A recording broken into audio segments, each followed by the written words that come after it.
এই যে দেখো আজকে অনেক কিছু শপিং করেছি। শপিং বলতে কি, সবজি।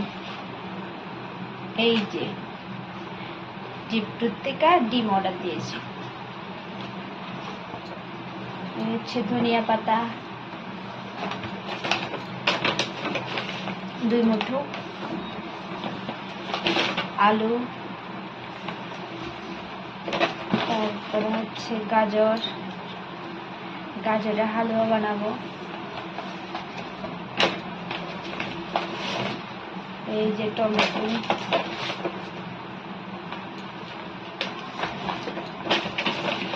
এই হচ্ছে বাঁধাকপি,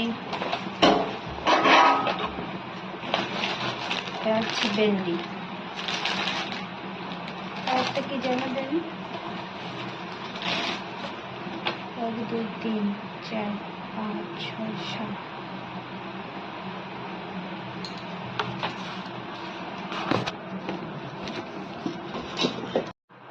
এই দেখো এত বাজার করেছি আজকে।